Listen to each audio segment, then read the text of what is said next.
Seat sharing में का जो विवाद है ना और जो मतांतर है उसी को लेके कांग्रेस जानबूझ के पप्पू यादव और कन्हैया को आगे किए हुए है। वो दोनों तेजस्वी के टेस्ट नहीं है, तेजस्वी दोनों को पसंद नहीं करते हैं। तो इसकी जगह यही बात बोल रहे हैं कि हमको जातीय जनगणना कराना है, दलित वोट को ले आना है, आरक्षण का जो सीमा है वो 50% से हटाना, उनका टारगेट वही है। फिर देखिए, जब तक कांग्रेस सभी सीटों पर खुद नहीं लड़ेगी तब तक उनके वोटर वापस नहीं आएंगे। देखिए, राजद के नेता तेजस्वी यादव लगातार ये काम कर रहे हैं। इतनी गर्मी में भी वो किसी न किसी बहाने क्षेत्र में है, कभी खगड़िया में है, कभी भागलपुर में है, कभी सैनिक के बहाने, माने वो गांव में घूम रहे हैं। लेकिन अगर वो और कांग्रेस साथ घूमती तो उसका दूसरा असर जाता। नमस्कार, आप निज फाउंडेशन देख रहे हैं। मैं हूं आपके साथ वंदना। 2025 में विधानसभा चुनाव होना है। ऐसे में सभी राजनीतिक पार्टियों का केंद्र बिंदु बिहार बन चुका है। इसी क्रम में राहुल गांधी लगातार बिहार जो है वो कई बार आ चुके हैं। एक बार फिर वो बिहार दौरे पर हैं। ऐसे में कहा जा रहा है कि राहुल गांधी तो सिर्फ दलित वोटर जो है एक बहाना बनाए हुए हैं। मेन है उनको कि दलित वोटर को कैसे निशाना बनाना है। और भी कई मुद्दे हैं जिस विषय पर हमारे साथ बात करने के लिए हैं बिहार के वरिष्ठ पत्रकार इंद्रभूषण कुमार। कैसे देख रहे हैं सर इस राहुल गांधी के दौरे को? देखिए, कांग्रेस का बेस वोट ही रहा है दलित। जो कांग्रेस इस देश पर राज की 1947 से लेके करीब करीब उसको जोड़ लीजिए 89 तक, जब तक राजीव गांधी थे तब तक, मतलब बीच में एक 77 से 80 छोड़ के, तो उनका उसका बेस वोट ही था दलित, मुस्लिम और सवर्ण।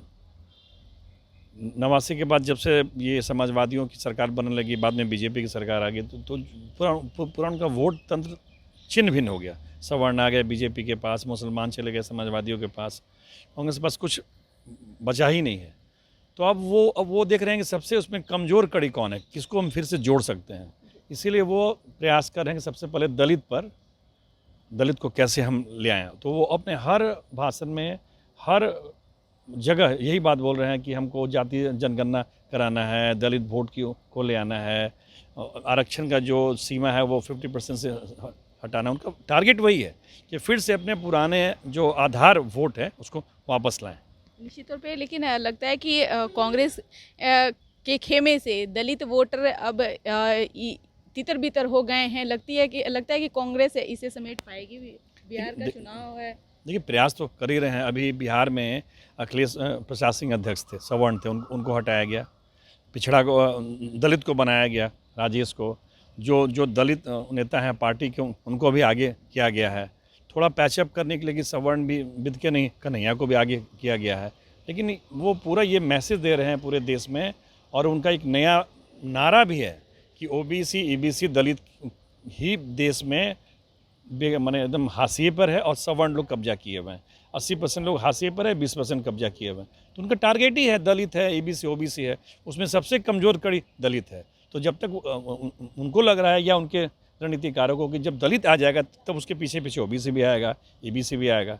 तो इसीलिए वो देखिए, इतनी गर्मी में भी सब किसी को पता है कि किसी स्कूल में, कॉलेज में, छात्रावास में पॉलिटिकल कार्यक्रम नहीं होता है, बावजूद बिना किसी प्रदेश कांग्रेस कमेटी के नेता के बिना बात किए, बिना किसी इन्फॉर्मेशन के, यहाँ तक कि प्रदेश जो दरभंगा के नेता हैं सबसे बड़े मदन मोहन झा, उनको भी नहीं पता था कि वहाँ कार्यक्रम हो रहा है।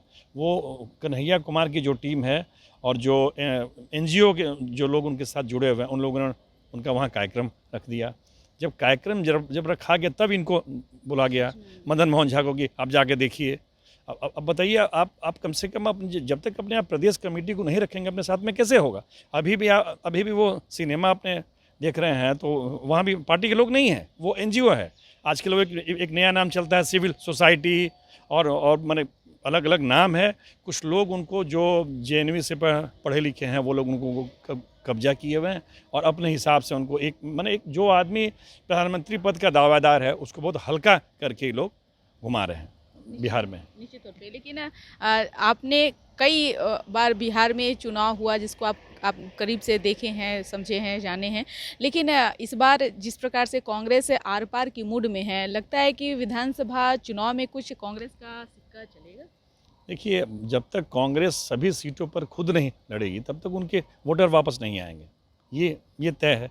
जो उनका आधार वोट है वो बीजेपी की तरफ उन्मुख हो गया है। जिसके लिए वो अभी लड़ रहे हैं ईबीसी ओबीसी, वो लालू जी के पास है। तो कैसे वो लाएंगे यही नहीं समझ में आ रहा है। पार्टी की पॉलिसी क्या है। अकेले लड़ेंगे तब आएगा, साथ रहेंगे तो फिर तो लालू जी के पास सब जाएगा। अच्छा, लालू जी को कितना सीट देते हैं डिपेंड इस पर भी है, कौन सी सीट देते हैं, लड़ने वाली सीट देते हैं कि हारने वाली सीट देते हैं। अभी तो बहुत चीज़ अभी हवा में है, लेकिन हमको लग रहा है कि वो लोग लालू जी के साथ ही रहेंगे और प्रयास करेंगे कि मजबूत सीट हम लें और कुछ माने 20-22 MLA जीताएं। यही सोच है उन लोग। आपने देखा होगा नेता प्रतिपक्ष तेजस्वी यादव कई यात्रा की हैं, लेकिन कई यात्राएं उनकी पूरी नहीं हो पाई। लेकिन जिस प्रकार से अभी कांग्रेस में कन्हैया कुमार घूम रहे हैं, गांव-गांव पहुंच जा रहे हैं, लोगों की समस्याओं को जान रहे हैं, लगता है कि तेजस्वी यादव के लिए भी अगर तेजस्वी यादव कांग्रेस की बात नहीं माने तो तेजस्वी यादव के लिए भी बहुत मुश्किल होगा। देखिए, ये सीट शेयरिंग में का जो विवाद है ना, और जो मतांतर है, उसी को लेके कांग्रेस जानबूझ के पप्पू यादव और कन्हैया को आगे किए हुए है। वो दोनों तेजस्वी के टेस्ट नहीं है, तेजस्वी दोनों को पसंद नहीं करते हैं। तो इसके पीछे का बस रणनीति यही है कि दबाव डालकर तेजस्वी पर अपने मन माफिक सीटें लेना। लेकिन कांग्रेस नेशनल पार्टी है और अभी कांग्रेस के पास में मौका है। लगता है कि कांग्रेस को ऐसे में एकला चलो के रास्ते अपनाना चाहिए बिहार में। पुराने कांग्रेसी यही चाहते भी हैं। आप किसी भी पुराने कांग्रेसी से बिहार में आप किसी पुराने कांग्रेसी से आप जाके बात कर लीजिए, कैमरा हटा के, सब बोलेंगे नहीं हम लोग अकेले लड़ना चाहिए। लेकिन दिक्कत ये है कि जो लोग जीत के आ रहे हैं राजद के वोट के सहारे, वो लोग क्यों चाहेंगे कि अलग हों?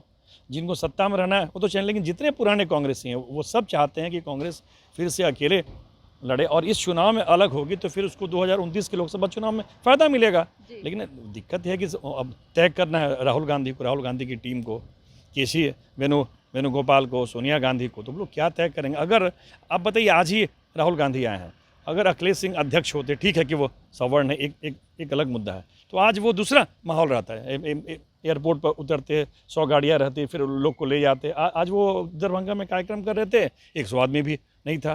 तो कोई ऐसा अध्यक्ष दीजिए जिसके पास शक्ति हो, पैसा हो, सामर्थ्य हो, लोग हों। आप ऐसा अध्यक्ष बना दिए जिसके पास आदमी ही नहीं है। तो अब पार्टी क्या सोच है, अब तो समझ में तो आता नहीं है। कांग्रेस का बोलता कुछ है, रणनीति कुछ और है।